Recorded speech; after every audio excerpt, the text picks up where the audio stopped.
Nagari Muaro Sungai Lolo, nagari paling hulu di Batang Kampar. Perwilayahan adat Nagari Muaro Sungai Lolo cukup unik karena posisinya yang berada di perbatasan. Nagari Muaro Sungai Lolo memiliki keterkaitan adat dengan wilayah jirannya. Jika menghadap ke hulu, Muaro Sungai Lolo menjadi bagian dari wilayah adat yang disebut Rao Mapatunggul. Jika menghadap ke hilir, ia menjadi bagian dari Anam Koto Kampar Mutia bersama Nagari Galugua di Kabupaten 50 Kota.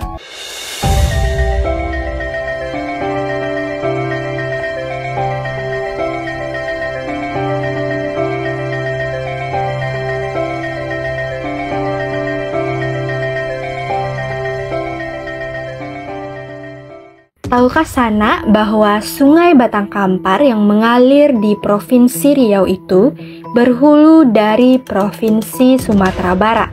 Ketahuilah bahwa Batang Kampar yang melewati kota Bangkinang itu berhulu dari Kabupaten Pasaman, tepatnya dari Nagari Muaro Sungai Lolo, Kecamatan Mapat, Tunggul Selatan. Nah, kali ini kita hendak mengurai cerita tentang Nagari Muaro Sungai Lolo, tempat Batang Kampar dilahirkan. Nagari Muaro Sungai Lolo merupakan satu dari dua nagari yang membentuk Kecamatan Mapat, Tunggul Selatan. Kecamatan Mapat, Tunggul Selatan sendiri pada mulanya merupakan wilayah dari Kecamatan Rao Mapatunggul dengan ibu kota berkedudukan di Rau.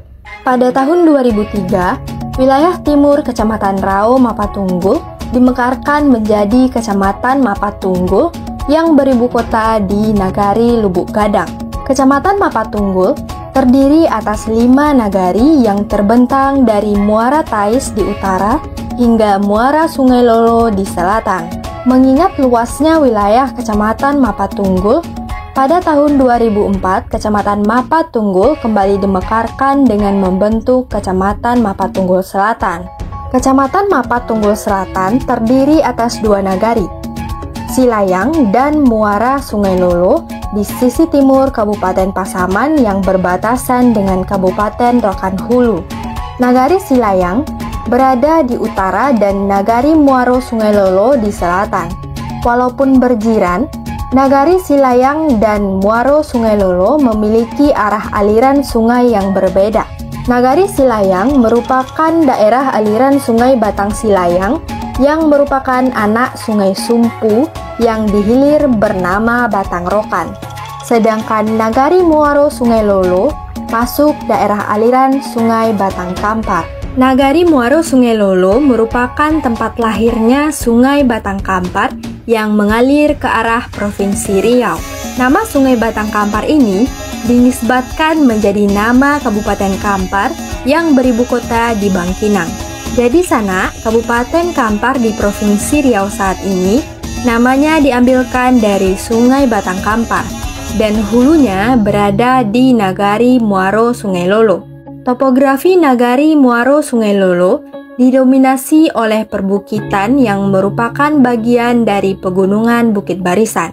Posisinya berada di sisi timur Bukit Godang yang menjadi batas Nagari Muaro Sungai Lolo dengan Kecamatan Lubuk Sikaping. Penamaan Muaro Sungai Lolo itu tidak terlepas dari kondisi geografis pusat Nagari Muaro Sungai Lolo.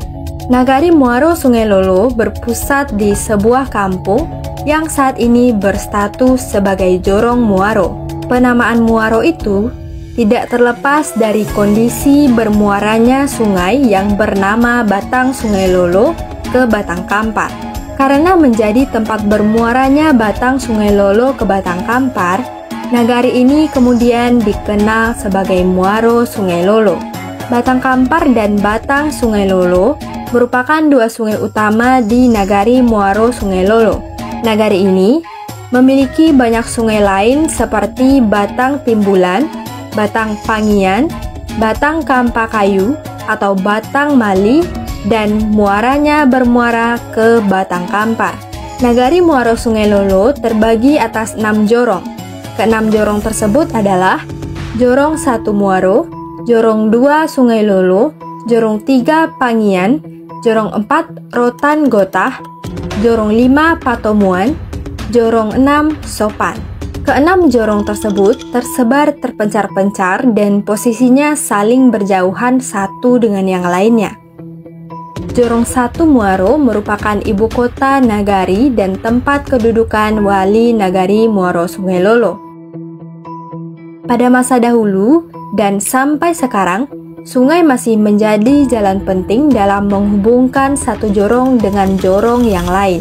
Jorong yang jauh dari Muaro di bagian utara adalah jorong Sopan yang posisinya berdekatan dengan Kuamang, Nagari Panti Timur, Kecamatan Panti. Sedangkan jorong terjauh di sisi selatan adalah jorong Patomuan yang hanya dapat diakses dari pusat nagari dengan menggunakan sampan. Masyarakat nagari Muaro Sungai Lolo hidup dalam kelompok kekerabatan matrilineal yang disebut suku. Suku yang ada di nagari Muaro Sungai Lolo adalah suku Malayu, Mandailing, Piliang, dan Patopang. Suku-suku tersebut tersebar di kampung-kampung yang ada di nagari Muaro Sungai Lolo. Nagari Muaro Sungai Lolo dipimpin oleh seorang pucuk adat yang bergelar Tuanku Bandaro dari suku Malayu yang berkedudukan di Jorong Muaro. Di bawah Tuanku Bandaro terdapat Niniak Mama yang terbagi dalam dua kelompok. Kelompok 6 penghulu di dalam dan kelompok 6 penghulu di luar. Kita bahas struktur adat tersebut satu persatu. Pucuk adat nagari Muaro Sungai Lolo adalah Tuanku Bandaro. Tuanku Bandaro bersuku Malayu dan terdapat 3 kaum yang secara bergiliran memegang jabatan Tuanku Bandaro. Ketiga kaum tersebut adalah Malayu Tongah, Malayu Mudia, dan Malayu Tanjuang. Selain menjabat Tuanku Bandaro, suku Malayu juga memegang jabatan Imam Nagari yang bergelar Imam Bosa dari kaum Malayu Iman. Terdapat 2 kelompok Niniak Mama di bawah Tuanku Bandaro. Kelompok pertama adalah 6 penghulu di dalam. Sesuai namanya, 6 penghulu di dalam merupakan 6 Niniak Mama yang terdapat di Jorong Muaro, pusat nagari Muaro Sungai Lolo yang membantu jalannya pemerintahan adat oleh Tuanku Bandaro. Keenam Niniak Mama masuk dalam kelompok 6 penghulu di dalam adalah Datuk Koborosan dari suku Mandailing, Datuk Soran, Datuk Rajo Malano dari suku Piliang, Datuk Majokayo dari suku Mandailing Jokayo, Datuk Rajo Kamalo dari suku Mandailing Kamalo, Datuk Mangkurajo dari suku Patopang, Datuk Majolelo dari suku Malayu Nantigo. Kelompok Niniak Mama yang kedua adalah 6 penghulu di luar. Kelompok Niniak Mama ini berbeda dengan kelompok 6 penghulu di dalam. 6 penghulu di luar merupakan gabungan dari 6 Niniak Mama yang juga menjadi pucuk adat di wilayahnya masing-masing. Keenam Niniak Mama yang tergabung dalam 6 penghulu di luar adalah sebagai berikut. Keenam Niniak Mama tersebut menjadi pucuk adat di kawasan adatnya masing-masing dan membawahi pula sejumlah penghulu. Sebagai contoh, kita akan lihat bagaimana struktur adat di kawasan adat Rotan Gotah dan Patomuan. Kawasan adat Rotan Gotah dipimpin oleh Datuk Mahkudum dari suku Piliang. Kawasan adat Rotan Gotah memiliki 2 suku, Piliang dan Patopang. Dan Datuk Mahkudum membawahi sejumlah penghulu yang terdiri dari Bagindo Kayo dari suku Piliang, Rangkayo Bosa dari suku Patopang, Bagindo Sati dari suku Patopang, dan Paduko Kayo dari suku Patopang. Kawasan adat Patomuan dipimpin oleh Datuk Bagindo Bosar dari suku Patopang. Selain suku Patopang, di kawasan adat Patomuan juga terdapat suku Malayu dan suku Piliang. Datuk Bagindo Bosar membawahi 4 penghulu sebagai berikut, yaitu Datuk Mudo dari suku Piliang, Datuk Malangi dari suku Piliang, Datuk Sultan Panghulu dari suku Piliang, dan Datuk Bandaro Sultan dari suku Malayu. Kawasan adat lainnya juga memiliki struktur seperti di Patomuan dan Rotan Gotah. dan pucuk adat di kawasan tersebut merupakan bagian dari kelompok 6 penghulu di luar yang berada di bawah Tuanku Bandaro selaku pucuk adat Nagari Muaro Sungai Lolo. Jika terdapat kesalahan penulisan nama, gelar, atau tempat, silahkan Sanak koreksi dengan menuliskannya pada kolom komentar. Selanjutnya, kita bahas Muaro Sungai Lolo dalam perspektif wilayah adat. Perwilayahan adat Nagari Muaro Sungai Lolo cukup unik karena posisinya yang berada di perbatasan. Nagari Muaro Sungai Lolo memiliki keterkaitan adat dengan wilayah jirannya. Jika menghadap ke hulu, Muaro Sungai Lolo menjadi bagian dari wilayah adat yang disebut Rao Mapatunggul. Jika menghadap ke hilir, ia menjadi bagian dari Anam Koto Kampar Mudia bersama Nagari Galugua di Kabupaten 50 Kota. Saat ini, secara administrasi pemerintahan, Nagari Muaro Sungai Lolo masuk dalam wilayah Kabupaten Pasaman. Jika dilihat dari wilayah Rao Mapatunggul, Nagari Muaro Sungai Lolo secara adat masuk dalam wilayah adat yang disebut Mapatunggul. Mapatunggul merupakan wilayah yang terbentang di sepanjang bagian timur Kabupaten Pasaman di sepanjang batas dengan Provinsi Riau. Untuk membedakannya dengan wilayah Rao yang membentang di lembah Rao yang juga disebut Mapat Cancang. Yang disebut kawasan Mapat Tunggul mulai dari Muaro Tais di utara, Pintu Padang, Lubuak Gadang, Silayang, hingga Muaro Sungai Lolo di ujung selatan. Pada masa sistem kelarasan diberlakukan kolonial Belanda di Sumatera Barat, wilayah Mapatunggul berada di bawah yang Dipertuan Padang Nunang.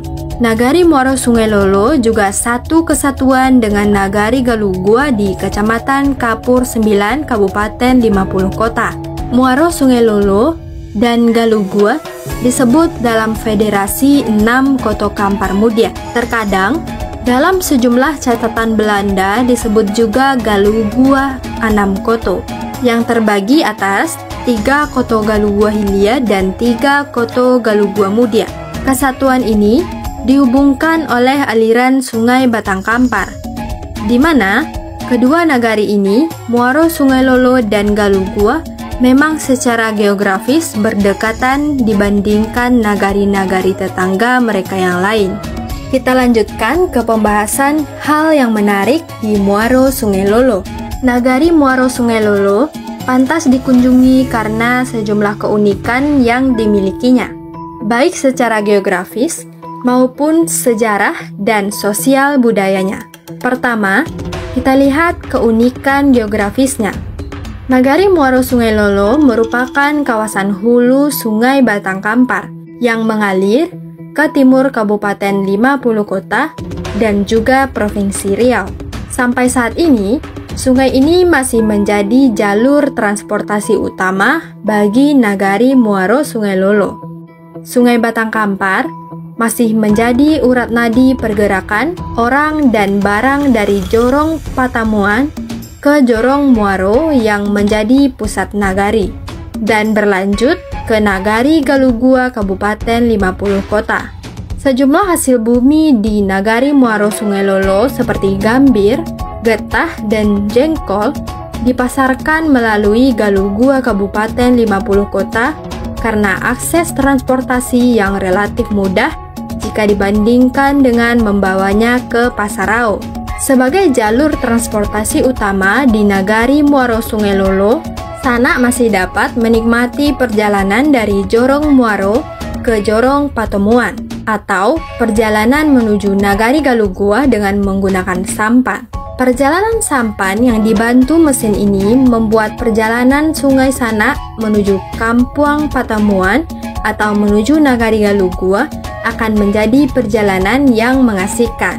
Bantaran Sungai Batang Kampar di Nagari Muaro Sungai Lolo masih dilingkupi oleh kawasan hutan, walaupun di beberapa tempat dijadikan kawasan perkebunan oleh masyarakat untuk bertanam karet atau gambir.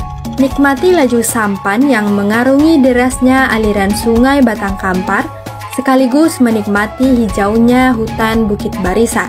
Di beberapa tempat, Sanak dapat menemukan air terjun di sisi Batang Kampar yang jatuh langsung ke Batang Kampar. Nagari Muaro Sungai Lolo didominasi oleh kawasan perbukitan. Kawasan permukiman masyarakat berada di lembah-lembah sempit perbukitan yang lokasinya terpencar-pencar. Dominasi perbukitan itu membuat kawasan pertanian didominasi oleh budidaya di tanah kering dengan komoditi seperti karet dan juga gambir. Tidak banyak kawasan persawahan basah yang dapat dibuat di Muaro Sungai Lolo. Satu-satunya kawasan persawahan basah yang cukup luas hanya bisa ditemukan di Jorong Sungai Lolo. Dahulunya, kebutuhan beras ditutupi melalui budidaya padi ladang. Karena dominasi bentang alamnya yang berbukit itu, perjalanan sanak antar jorong, terutama jorong yang berada di utara seperti Pangian, Rotan Gotah, dan Sopan, harus berhadap dengan kondisi perbukitan yang membuat jalan naik turun mengikuti kontur perbukitan. Semuanya akan terobati dengan pemandangan alam perbukitan yang indah. Untuk jalan yang menghubungkan pusat Nagari Muaro Sungai Lolo dengan ibu kota kecamatan sudah bagus, mulai dari kawasan perbatasan Nagari, Pangian, Sungai Lolo, hingga Muaro sudah beraspal mulus. Perjalanan sana akan ditemani dengan indahnya suasana pegunungan. Kita lanjutkan dengan membahas keunikan sejarah dan sosial budaya Nagari Muaro Sungai Lolo. Berikut kami rangkumkan beberapa tempat yang direkomendasikan tim Nagaripedia ketika sana mengunjungi Nagari Muaro Sungai Lolo.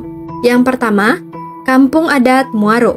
Tempat pertama yang direkomendasikan adalah Kampung Adat Muaro yang berada di Jorong Muaro yang juga menjadi pusat Nagari. Jorong Muaro ini merupakan tempat bertemunya batang Sungai Lolo dan Ayia Kampa Kocia masuk ke Batang Kampar. Tempat ini menjadi kedudukan pucuk adat Nagari Muaro Sungai Lolo, Tuanku Bandaro. Di kawasan ini, sana dapat menemukan sejumlah rumah gadang Tuanku Bandaro, balai adat, dan sejumlah rumah-rumah panggung yang sudah panjang usianya. Di kawasan inilah diselenggarakan Alek Nagari baik pada level Jorong Muaro ataupun untuk level Nagari yang melibatkan Tuanku Bandaro dan 6 penghulu di dalam. Yang kedua, Kampung Adat Patomuan. Kampung Patomuan merupakan kawasan permukiman yang berada paling hulu di Sungai Batang Kampar. Perjalanan sanak dari Muaro ke Patomuan tidak sekedar menikmati sensasi bersampan di tengah derasnya arus Batang Kampar. Di Kampung Patomuan, sanak dapat menikmati kawasan permukiman Patomuan yang di dalamnya dihiasi dengan sejumlah rumah gadang dari suku-suku yang tinggal di Patomuan, suku Patopang, Piliang, dan Malayu. Nikmati keindahan rumah gadang di Patomuan yang khas dan cukup berbeda dengan kebanyakan tipikal rumah gadang di Sumatera Barat. Yang ketiga, jejak PDRI di Rotan Gotah. Nagari Muaro Sungai Lolo juga memiliki rekam jejak perjuangan PDRI, Pemerintah Darurat Republik Indonesia, yang dipimpin oleh Mr. Syarifuddin Prawiranegara.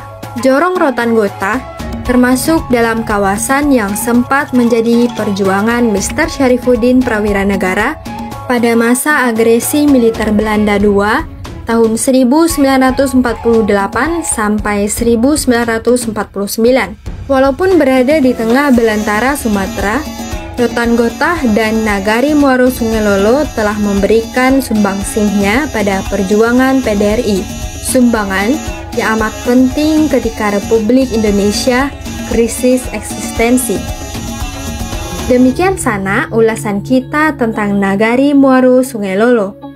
Nagari yang menjadi hulu Batang Kampar, namun secara administrasi pemerintahan berada di Kecamatan Mapa Tunggul Selatan, Kabupaten Pasaman. Jangan lupa like, komen, dan subscribe, serta nyalakan loncengnya untuk informasi terkini seputar nagari yang ada di Sumatera Barat. Tonton Nagaripedia, kenali nagarimu, cintai Indonesia.